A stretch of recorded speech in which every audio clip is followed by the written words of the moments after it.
अगर तुम पढ़े लिखे हो, शिक्षित हो और तुम सवाल नहीं कर सकते, भाई तुम सवाल, यहां इतने सारे लोग बैठे, अगर तुम कोई क्वेश्चन पूछते हो और लोग हंसते हैं, क्या फर्क पड़ता है? लोग सिर्फ मुर्दों पे नहीं हंसते। तुम अगर जिंदा हो,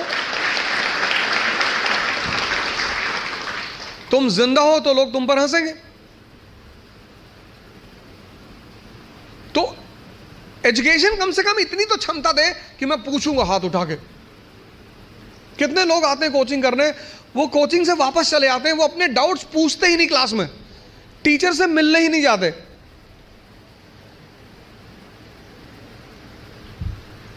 और दुनिया में राइज करने का सबसे अच्छा साधन है बेइज्जती।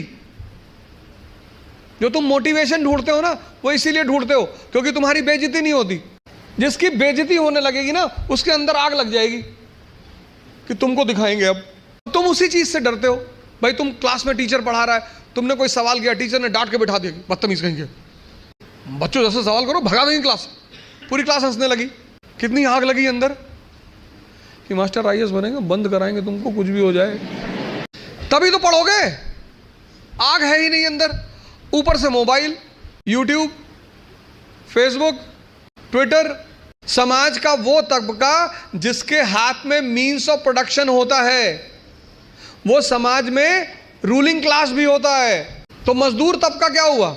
ना उसके पास इकोनॉमिक पावर है, ना उसके पास पॉलिटिकल पावर है। और जिसके पास पावर नहीं होगी उसका एक्सप्लॉइटेशन होगा। यह न्यूटन का चौथा नियम है। कहावत है हिंदी में, लकीर के फकीर। मतलब उनको एक ट्रैक पे रख दो, वो उस ट्रैक से कभी हटेंगे ही नहीं।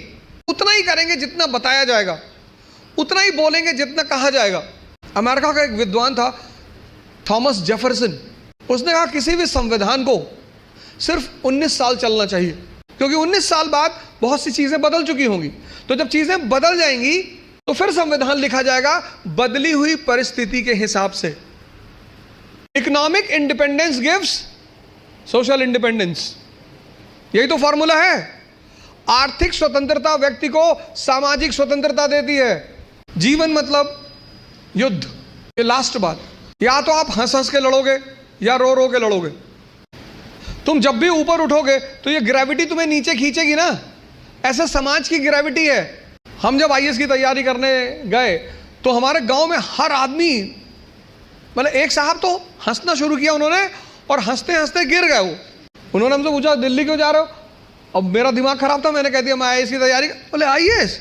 फिर वो हंसने लगे और हंसते हंसते वो गिर गए। और उस हंसी का इतना रोल रहा मेरे जीवन में, मतलब उस हंसी ने मुझे एकदम मजबूत कर दिया था कि अब आईएएस ही बनना है। उस दिन मुझे एहसास हुआ कि महाभारत क्यों हुई। आपको कोई डांट दे उतना बुरा नहीं लगता, आपको कोई भगा दे बुरा नहीं लगता। जब लोग हंसते हैं ना, तब बहुत दर्द होता है।